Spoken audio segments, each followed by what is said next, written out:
The MLB hot stove is red hot. We just had an exciting and insane winter meetings this past week.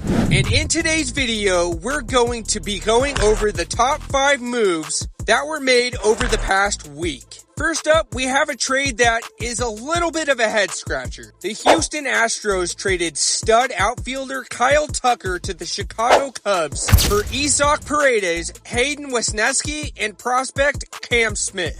Now, we all know just how good of a player Kyle Tucker is. In about 70 games last season, Tucker hit .289 with 23 home runs, with a 4.7 WAR and a .993 OPS. No question about it, the Cubs are getting a true superstar player in Kyle Tucker. And for the Astros, this trade is headlined by Isaac Paredes. Paredes is a dead pull hitter who couldn't have been traded to a better situation. In my opinion, he's going to mash and hit a ton of homers into the Crawford boxes in Houston. And in my opinion, this is a win for both sides. But Chicago is going to have to sign Kyle Tucker long term. Otherwise, he's going to secure the bag when he becomes a free agent next offseason. Up next, we've got Devin Williams being traded to the New York Yankees in exchange for Nestor Cortez, who's going to the Brewers. Now, this is a massive move for the Yankees.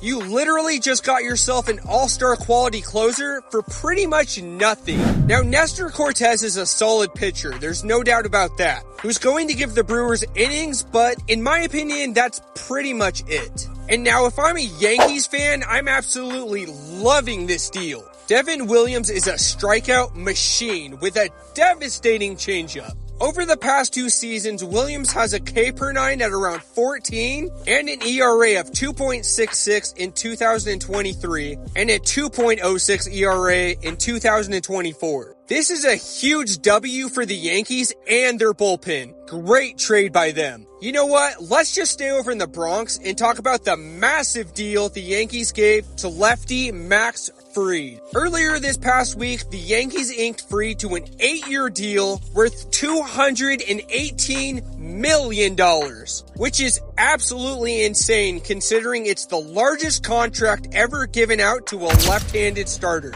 Fried is criminally underrated and arguably one of the best pitchers in all of baseball. Since the COVID-shortened 2020 season, Max Fried hasn't had an ERA above 3.25. which ironically is the ERA he had just last season. Now, I know what you're thinking. He's moving to a bandbox, which is Yankee Stadium. But for Fried, he has an extremely high ground ball rate, as well as a low contact and barrel rate. And this also adds another top-tier pitcher to go along with your ace, Garrett Cole. This is a much-needed move by the Yankees, and still gives them room to add more players if they want to. The Boston Red Sox sure do love stealing left-handed aces from the White Sox, don't they? Coming up next, we have the blockbuster trade that sent Garrett Crochet from the Sox to the Sox. What, you didn't get that joke? Oh, brother, this guy stinks! We all knew this was coming, but just didn't know where Crochet would ultimately end up.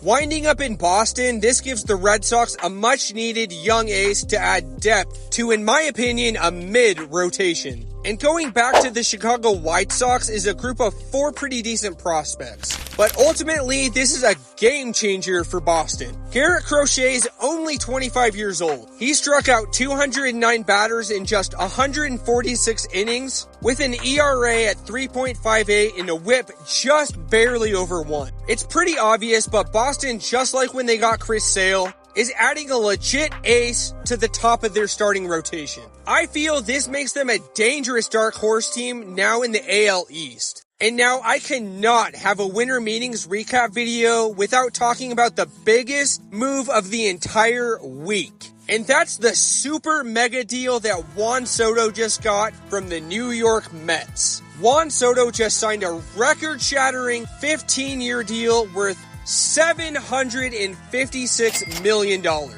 And no, folks, that is absolutely not a typo. Soto is literally getting $750 million.